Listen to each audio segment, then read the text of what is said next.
I think this goes along with this. I heard someone say this and it kind of rubbed me the wrong way. And I had to think about it and I can't decide whether or not I agree with it. I think I don't agree with it. But they said let's explore that. Yeah. I just want you to know kind of where I stand on it. Sure, yeah. They said, I think they said every interaction with other people is a transaction. Yeah. I don't know if I agree with that. I would say with or like all relationships are transactional or something. They said something like that. Every conversation, every interaction, everything with people is a. Oh, what did they say? Now, see, I can't even remember what it was exactly. But it was something along the lines of everything's a transaction, where it's like, oh, I am nice to this person, and in the transaction, that makes them nice to me, which I like. So I don't know if that's like a very like too capitalistic way of thinking about it. You know, like I'm not only nice to people because it makes them nice to me. Sometimes it's like it's just the right thing to do. I think it's not a transaction though. But let me counter you, Luke. Now Sure, yeah, you're on the counter podium this time. Like you can make the argument that if you find yourself like attracted or wanting to get with the girl, that it's transactional in the sense that like the only reason that you're talking with her is to further the relationship status, and ultimately probably have sexual intercourse. Sure. Hey, buddy, maybe you, but I respect women, okay? But you can be respectful, but let's be real. Like when you're single and you're life. talking to a girl, I'm pursuing her for her own good. You're looking for a relationship. So, I mean, it's not that that's not true.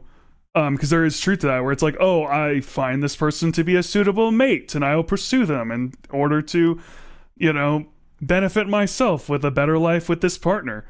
Brother, do you live in the 1400s? Is that how you think? What? I was trying to be funny. Okay. I thought that was your internal monologue. I was like, are you a bohemian fucking blacksmith son in the early 1400s? Like, what is going on here? Where am I going with this though? I was going somewhere where like crazy. It's like this non-transaction. Oh, because doesn't that if everything's a transaction like that, doesn't that mean every single thing is ultimately self-serving? Is that wrong?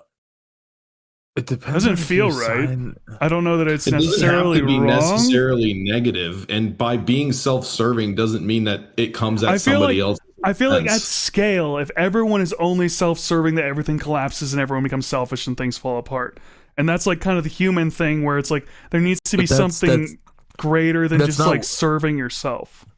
But that's not what capitalism is. Capitalism is I don't get paid until you eat. What? Think about it. Yeah. You go to a restaurant, right? You don't pay until after you've eaten the food. That's capitalism. That's like the easiest way to explain it to people. If you're not happy, you don't pay for the food. The manager comes and takes the thing off, or you get a new plate of food. Like that's. Do you think everything is transactional? Like that ultimately everything does kind of come down to a transaction? I give you this and that's why I'm getting this. And I'm only giving you this because you're going to give me this back. Not in the sense of quid pro quo. Not in the sense of this for that transaction. No. Do I think that everything is transactional in the sense that like interactions and conversations and business and even us time gaming, like everything. Time is money. You know what I mean? So it's tough to make the argument that it's not transactional. I mean, if you're putting your time into something, here's the thing. Time's a precious resource. We don't know how much of it we have or don't, So, again, going back to that earlier conversation of, that we could be wiped out at any moment. We don't know when the game's up. You know what I mean? Like, the clock could stop at any minute. And, dude, these cops keep driving by and threw off my train of thought. I'm so sorry. You're good. They're coming for you. Here's where the heck was I? This is where I am with this. Like there's like kind of a logical way to think about things, and there's like an emotional way to think about things. When you're looking at art, it's usually kind of a combination of both because it invokes like an emotion, but usually there's some logic that leads you to that emotion and whatever. So if I think about it logically, it's like logically, yeah, I guess most things are a transaction. Really, that's what it logically kind of comes down to. But my emotion, like my gut or my heart or whatever however you want to say it, is like, that can't be. Is that really what it is? It just seems like. What's wrong with that? Like Boston said earlier, like where's the problem? I guess it just feels shallow, and I'm not going off of like I feel, therefore it must be. It's like my feelings could just be wrong, but it feels shallow. It feels kind of cold, I guess. Just like, oh, it's all a transaction. It's all just for like individual increase of whatever enjoyment of life, or I don't know. Like, is a friendship all a transaction? It feels like that seems like a very cold way of looking at what friendship is. Like, if you have a friend, I think you get this goes back to what I was saying, right? This goes back to what I was saying about the things you control and the things you don't control. You get to control how you look at things, right? So you get to decide: am I doing this transactionally, or am I doing this because? Here's the thing, and I forget who said this. At the risk of getting just banned for saying his name, I think it was Jordan Peterson, but I don't actually know. But he or whoever it was, and I don't want to misattribute the quote. If it wasn't Jordan Peterson, it was somebody else. I'm sorry. Write me an email. I apologize. But the quote was, "Life is the story you tell yourself about yourself." And I thought that was a very powerful quote because I think that, you know, if you go through life believing that things are transactional, inevitably they will become transactional. If you go through life thinking to yourself like, nah, I'm just trying to come out here, do the right thing, be a good person, make things happen in the best way that I can, I think that will, you know, not that you manifest it, you know, you believe in it hard enough and it becomes a thing, but I do believe that, you know, our thoughts color our actions, you know, and how we think about things is well within our control. And those thoughts that we have and those actions that are colored by those thoughts, which we control, both of those things, they're going to influence the things that are happening around us. Yeah, I think that's true. Like, well, so like, here's an example. So just now, so Boston, I just helped you in Valheim get your stuff back. When you asked me to do that, I don't think the sole reason was one day I might need Boston to help me get my stuff in some other video game or this video game. So I need to do this transactionally so that I make sure that if I ever need to get my stuff, someone else will get it for me. You know, it just was like, oh, you're my friend. Well, I don't know. You know, it wasn't that. Okay. Maybe you were like, you know, part of being a good friend is helping your friends in their time of Valheim need. Sure, and it so, could be like, ego. I'm a good person because... Well, not even a good person. It's just like, I want to maintain a relationship, and in order to do that, I have to participate, you know? I suppose. Nah, Luke, you're a good person for helping Boston pick up the shit. No, but I'm just saying, like, I mean, you could maybe subconsciously in the past, yes, I've considered, oh, I need to do nice things for my friends or else they won't want to be my friend anymore. And so then you asked me to help and I just automatically was like, yeah, I'll help. But it came from like way back. Yeah. But it's not transactional. Like, being a friend with someone is like breaking down social barriers and just like being a homie, like being there when someone needs something. That's like part of the deal of friendship, you know? Well, do neither one of you agree? How do I word this? Like, when I say I don't really want it to just be transactional, it makes it feel kind of like more nihilistic, more pointless, more cold, more robotic. Is that just me, or do you guys see where I'm coming from on that? I see where you're coming from, and I think that these things are not like mutually exclusive. I don't know if I'm saying that correctly, but what I'm trying here to say is that, like, it can be transactional and you don't have to think about it that deeply. It's just happening in the background. If I may, real quick, I think you guys are confusing two concepts here. If you don't believe that, if you believe that it's not transactional and there's no meaning to anything, then definitely you are a nihilist. But if you believe that it's transactional, even if the meaning is just to move things forward for you, I think that makes you an existentialist. You know, that you believe that existence is the meaning of existence is created based on, you know, what we do and why we created what we do, not necessarily for ourselves, but just in general, whatever meaning we assign to it. What's existentialist? Is that greater good? I forget what is existentialist? Is that greater good? I forget what that one is. Not necessarily. That's more stoicism.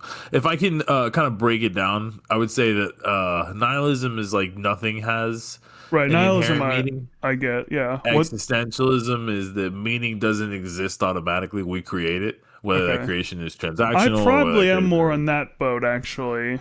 And then there's stoicism, which is probably where I fall into, which is that meaning comes from living with like virtue and applying reason to life and the situation. I agree with that one too. That's really more where I really think that virtue. I'm not talking about virtue like, you got to be this pious motherfucker and everything. I'm talking about just, the simple 4 core stoic virtues of, justice, discipline, strength, and wisdom. I think that those, you have to, or not strength, courage. You have to be brave, in life. You have to be disciplined. You have to temperate. It's called temperance, but you have to be disciplined. You have to do things you don't want to do. You know what I mean? It just is what it is. You got to wake up in the morning. You got to go to the gym. You got to pay bills. It is what it is. It's life. Go ahead, Boston. I'm sorry. I have a question just on that. I jumped into my mind. Sure. I want everybody to think of a percentage right now of how much of your time you spend doing things that you don't want to do as a percentage.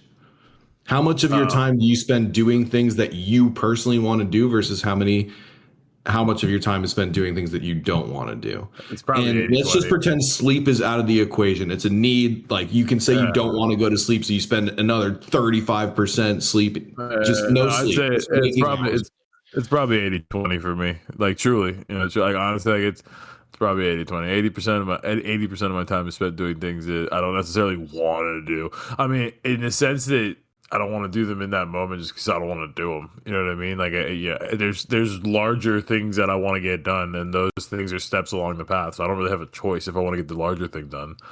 If I look at it like that, like, I'm trying to get the larger thing done, it's a step along the path. Then 100% of my time, maybe not 100%, that's aggressive, but 80-20 again, right? 80% of my time is probably spent towards doing things that I want to get done, and 20% of it is spent doing shit that doesn't actually get anything that I want done. So but I would say it's probably an 80-20 split.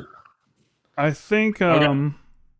I mean, yeah, in between either 70 or 80% of the time I'm doing something I don't really want to do. But the one thing about my 20 or 30% is this is what I struggle with. It's like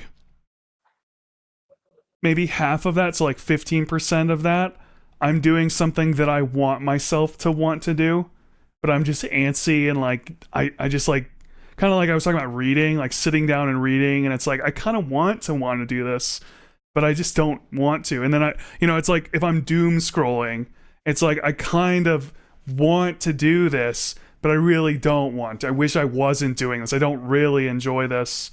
Last thing, or like I'll want myself to sit down and play a single player game and go through the story, but I'm just too antsy and I just won't. I'll be like fidgety and I won't sit still and do it. And so like it's kind of like I don't want to do it too. It's a little bit weird. So I feel like more of my time is spent doing things I don't want to do for that reason. So anyway, it's kind of a more nuanced version, but yeah. Brother, you should take like 2 weeks and listen to literally nothing but Jocko. Oh, brother. Just mainline Jocko for 2 weeks. I think he's kind of corny sometimes. Jocko. He is, bro. He 100% is. But that corniness is what gets you fired up, and that what gets you fired up is what carries you through, and then it drives the corniness. It's like a recycle circle, bro. You were nodding, Boston. Did you agree with that? No, I was thinking. I once heard that motivational speakers, and I'm not saying Jocko is a motivational speaker, but some of the stuff he does definitely is. Motivational speakers are like a drug. Like you get high for a little bit, and then it just wears off, and you go searching for the next drug. Yeah, I've definitely felt that. Yeah. That's why I said you got to mainline him for like 2 weeks, and it just like opens your perspective up. But the tough, like masculine, like just don't be a bitch. You got a mission to do. Your troops are relying on you. It's like there is something about that is like, yeah, it's true. I am being a sulky bitch about this. I just don't want to do it. Sometimes I just don't want to do it. Situations. It's very childish. sometimes.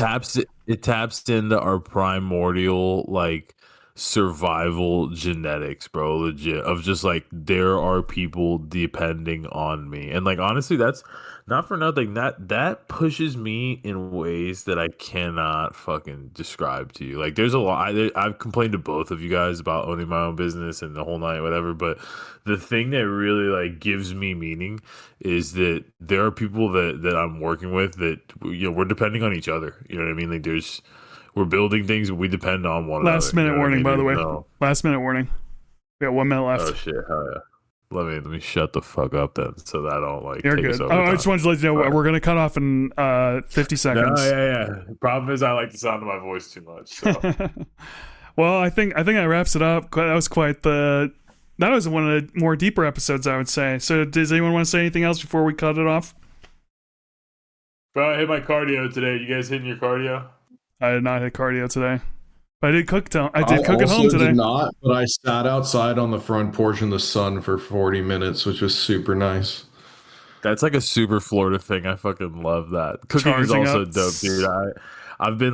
I've just been hitting the fucking meal prep out of my fridge all week. I did the double crock pot thing on Sunday. What a move by me, dude. What a fucking move by me. I gotta do it again. 7, 6, 5, 4, 3, 2, 1, whatever. All right, we're done. Stop.